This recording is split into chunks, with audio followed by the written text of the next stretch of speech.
j'aimerais parler un peu de l'honneur qu'on doit donner aux supérieurs hiérarchiques dans un milieu professionnel, dans le cadre du travail, parfois aussi dans les rapports entre cadets et aînés dans les familles. Hébreux chapitre 7, verset 7. C'est la continuité et la fin de la série que j'ai commencé le lundi. Hébreux chapitre 7, verset 7.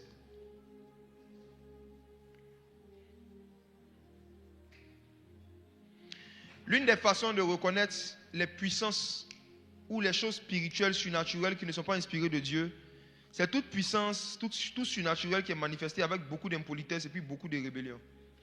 Satan est puissant, mais il est rebelle. Les démons sont forts, mais ils sont impolis. C'est pourquoi il faut plus regarder le caractère des gens que leur talent, le comportement. Hébreux 7, verset 7. Or, c'est sans contredit l'inférieur qui est béni par le supérieur. Voici un premier principe. Sans contredit, c'est l'inférieur qui est béni par le supérieur. Quand un homme veut te bénir, il te donne de l'argent. Il te donne des objets. Quand Dieu veut te bénir, dans le domaine socio-professionnel, il te donne des supérieurs. C'est une bénédiction d'avoir des supérieurs. Celui qui veut certaines bénédictions matérielles et financières, mais qui ne s'arrange pas pour avoir des supérieurs, est comme quelqu'un qui veut de l'eau, mais qui n'a pas un verre. On va mettre ça dans quoi pour te donner? Les supérieurs sont des tuyaux par lesquels Dieu passe pour nous donner certaines bénédictions sociales et matérielles. Et on va le voir quand on va avancer. Les supérieurs. Deutéronome chapitre 11, verset 26.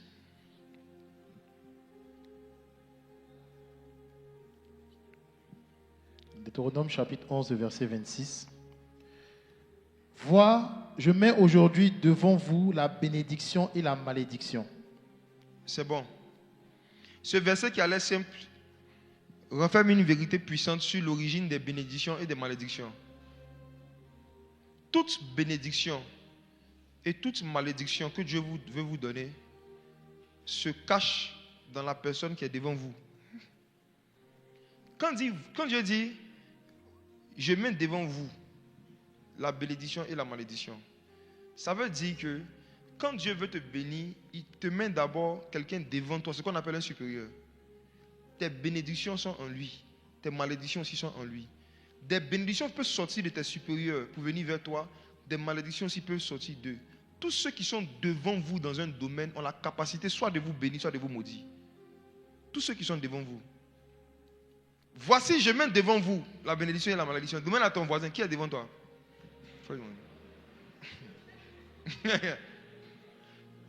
Si il y a un domaine dans ta vie où il n'y a personne devant toi, tu es Dieu dans ce domaine. Et il n'y aura point d'autre Dieu devant ta face.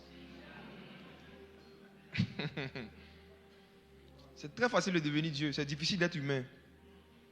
Être humain, c'est ça qui est Dieu. Sinon, être Dieu, c'est facile. Hein. C'est quand je suis décidé que dans un domaine, toi, il n'y a pas quelqu'un qui peut te dire, qui peut t'imposer quelque chose. Vous savez, dans les pays, dans les démocraties normales, même le président de la République, on met toujours la constitution devant lui. On met la loi au-dessus de lui. Malgré qu'il est la première personnalité du pays, pour qu'il puisse rester une source de bénédiction dans le pays, il faut toujours que devant un homme, il y ait une autre autorité supérieure. Et dans un pays, c'est la loi, c'est la constitution. Quand on la respecte. Donc, si toi, tu es dans un stade de ta vie où tu n'as pas de supérieur dans un domaine, mais tu veux être béni dedans, ce n'est pas possible. Dieu dit, je mets devant toi la bénédiction et la malédiction. Qui est devant toi? Ceux qui sont devant vous, vous qui travaillez dans les entreprises, tous ceux qui sont devant vous, tous ceux qui ont un niveau hiérarchique supérieur au vôtre, peuvent vous maudire, peuvent vous bénir. Et on va voir avec la parole de Dieu comment est-ce qu'on peut se faire maudire facilement en milieu professionnel. Des gens qui n'arrivent pas à garder un boulot pendant un an, à plusieurs reprises, en général, ils sont en train de vivre une malédiction sans le savoir. L'une des manifestations d'une malédiction, c'est l'incapacité de conserver une bénédiction. La malédiction, ce n'est pas toujours l'incapacité d'avoir, c'est l'incapacité de garder. Une fille qui a plus de 30 ans et dans toutes ses relations amoureuses qu'elle fait le bilan, elle n'est jamais restée avec quelqu'un pendant plus d'1 an. C'est une malédiction.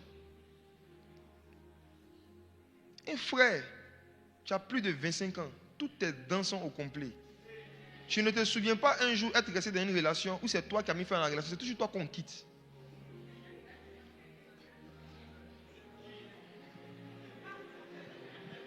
La malédiction d'un domaine se manifeste par l'incapacité de conserver une bénédiction ou l'incapacité d'avoir. Soit tu n'arrives pas à avoir, soit quand tu as, tu n'arrives pas à garder.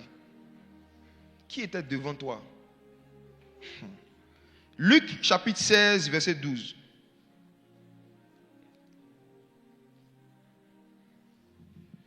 Luc chapitre 16, verset 12. Et si vous n'avez pas été fidèle dans ce qui est à autrui, qui vous donnera ce qui est à vous? Si vous n'avez pas été fidèle dans ce qui est à autrui, qui vous donnera ce qui est à vous? Le protocole de Dieu pour nous donner ce qui est à nous, c'est d'abord de nous donner ce qui est à quelqu'un d'autre. Le protocole de Dieu pour te donner ton propre business, c'est de te pousser toi-même à aider le business de quelqu'un. Vous tous qui n'avez jamais essayé de poser des actions pour aider le business de quelqu'un à s'améliorer et qui voulez lancer votre propre business, vous êtes en danger. Vous êtes en danger. Qui vous donnera ce qui est à vous si vous n'avez pas été fidèle dans ce qui est à autrui? Ça veut dire que celui qui veut avoir ce qui est à lui ne doit pas d'abord chercher ce qui est à lui. Il doit chercher ce qui est à autrui.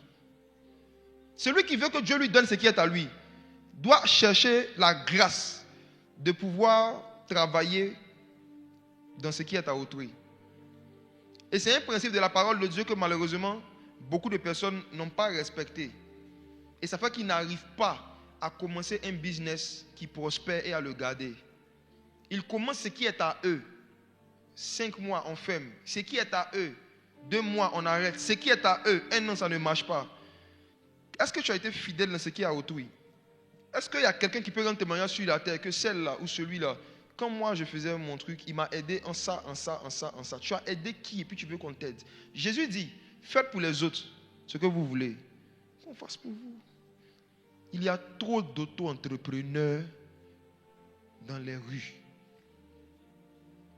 Tout le monde veut être son propre boss. Tout le monde veut être son propre patron. Et les gens se cassent la tête. Ce qui est grave même, c'est ceux qui se lancent dans l'entrepreneuriat avec des prophéties et des songes. Il a fait un songe, il était en costume, cravate, 10 pièces. Avec des souliers en or. Devant une entreprise où c'était écrit ETS Shalom.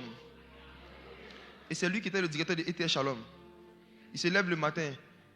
Dieu m'appelle à être un DG qui va financer le royaume. Je ne peux plus jamais être stagiaire. Je dois répondre à mon appel, hélas. Qui suis-je pour m'opposer à la volonté glorieuse de Dieu? Dieu m'a parlé, il m'a donné un songe, j'ai une vision. Et puis il met un chant, il commence à prier, il s'encourage. I have a prophecy over me. Regardez. Posez-vous une question. Est-ce que j'ai déjà été fidèle dans ce qui est à autrui? Soyez honnête avec vous-même. Est-ce que j'ai déjà eu même à cœur de voir un de mes amis qui a son business ou bien quelqu'un qui a son business et puis essayer même que de l'encourager? Toi, quand tes camarades commencent leur activité, on dit c'est 1000 francs, tu dis il faut diminuer. Toi, ton comportement là, il faut diminuer. Le prix, il faut diminuer. Il faut diminuer. Et puis toi, tu veux que Dieu augmente tes bénédictions. Faites aux autres ce que vous voulez qu'on fasse pour vous. Beaucoup n'ont pas suivi ces protocoles de la bénédiction. Et ils ont des bénédictions éphémères.